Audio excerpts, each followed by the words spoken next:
Est-ce que tu te demandes pourquoi certains étudiants semblent toujours avoir du temps pour tout et réussissent tout, tandis que toi, tu es constamment débordé. Tu as tellement de choses à faire que tu ne sais pas par où commencer. Eh bien, tu n'es pas le seul. Sais-tu que 70% des étudiants se sentent dépassés par la charge de travail? Maintenant, imagine si tu pouvais transformer tout ce stress en succès.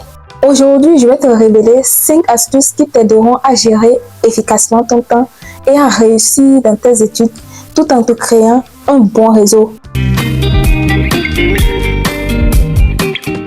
En tant qu'étudiant, nous sommes souvent confrontés à une multitude de tâches, cours, devoirs, projets, sans oublier la nécessité de se faire des amis et de construire un réseau professionnel. Personnellement, j'ai souvent ressenti cette pression. Je me souviens très bien de la période où je jonglais entre les études et la vie associative, me sentant tout le temps débordée.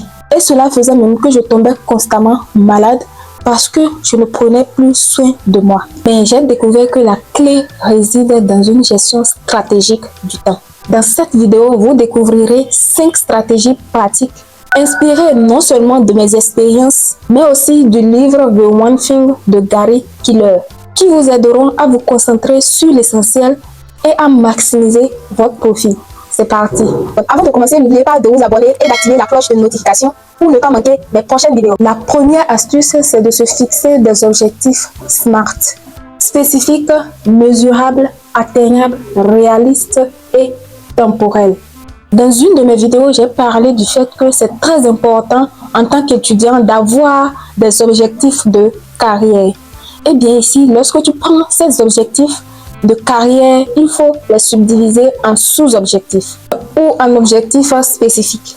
Par exemple, lorsque tu as comme objectif global de l'année scolaire de réussir non seulement ton année, mais avec une moyenne de 15, il faut pouvoir subdiviser cet objectif en objectifs spécifiques. Les objectifs spécifiques, c'est ces objectifs qui, tous ensemble réunis, vont te permettre d'atteindre ton objectif global. Ça peut être par exemple d'obtenir une moyenne de 15 au moins dans les devoirs et de 17 au moins dans les projets de classe. Et donc pour ça, tu établis des actions à mener dans le cadre de l'atteinte de ces objectifs. Par exemple, combien d'heures je dois apprendre et combien d'heures je dois dédier à tel ou tel projet. Cela vous aidera donc à structurer vos efforts et à rester motivé.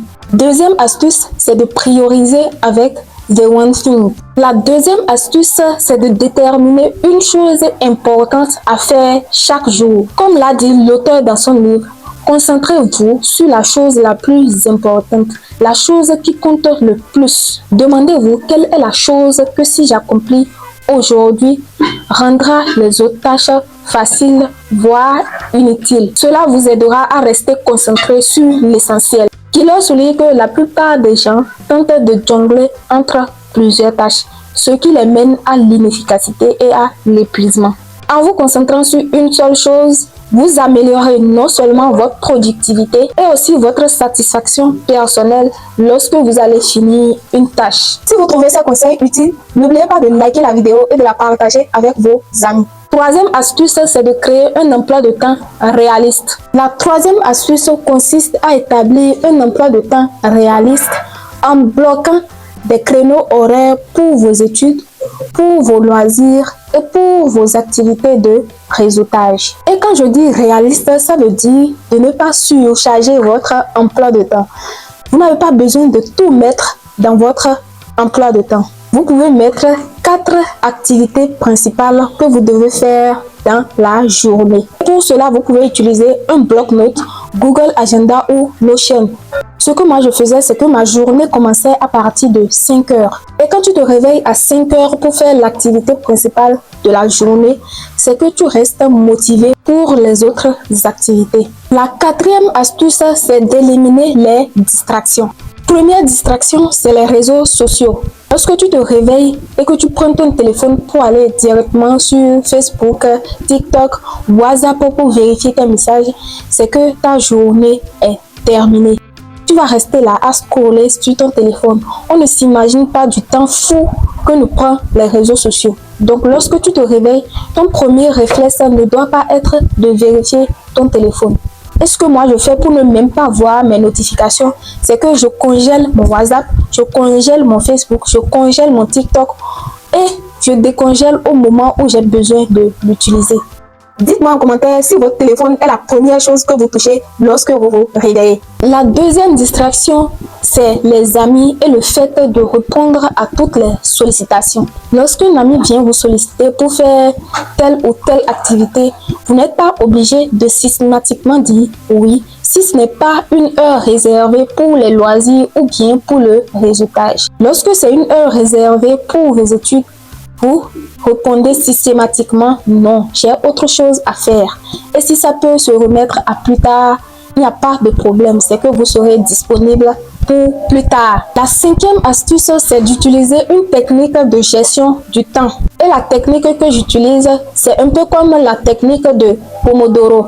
Et la technique de Pomodoro consiste à travailler pendant 25 minutes et à prendre 5 minutes de pause. Travailler pendant 25 minutes et 5 minutes de pause jusqu'à finir le travail. Pour mon cas, je ne fais pas 25 minutes, je fais au moins 2 heures. 2 à 4 heures de temps de travail avant de me reposer. Parce que lorsque je fais 25 minutes, je n'arrive pas à me concentrer très longtemps. Ça diminue mon ardeur et ma concentration. Imagine qu'à la 20e minute ou à la 23e minute, une idée commence par émerger ou tu commences à être inspiré. Donc à la 25e minute, tu arrêtes, tu prends une pause et l'idée a le temps de partir si tu ne notes pas quelque part. Et même si tu notes, l'idée ne pourrait pas être exactement comme c'est venu sur le champ si tu reviens de la pause. Alors que lorsque tu travailles sur une longue période, tu arrives à rentrer dans ta zone de génie. J'ai vu cette technique dans un livre, je ne me rappelle plus duquel. L'idée, c'est de travailler sur une longue durée pour pouvoir rentrer dans sa zone de génie. Donc, après cette longue durée de travail, tu peux prendre une pause. Tu peux prendre 30 minutes de pause ou 1 heure de temps de pause. Voilà pour ces 5 astuces. Les études montrent que les étudiants qui gèrent efficacement leur temps obtiennent de meilleurs résultats académiques et sont plus satisfaits de leur vie estudiantine. Un article souligne que des compétences en gestion de temps sont essentielles pour éviter les problèmes tels que la procrastination, ce qui favorise la réussite scolaire. Les chercheurs ont trouvé que cette compétence augmente la satisfaction globale de la vie des étudiants jusqu'à 112%, contribuant ainsi à un meilleur équilibre entre les études et la vie personnelle. Pour résumer ces 5 astuces, définir des objectifs clairs, prioriser avec The One Thing, créer un emploi de temps réaliste, éliminer les distractions et utiliser des techniques de gestion du temps comme la méthode des 4 heures. En appliquant ces conseils, vous pouvez non seulement exceller dans vos études, mais aussi profiter pleinement de votre expérience universitaire.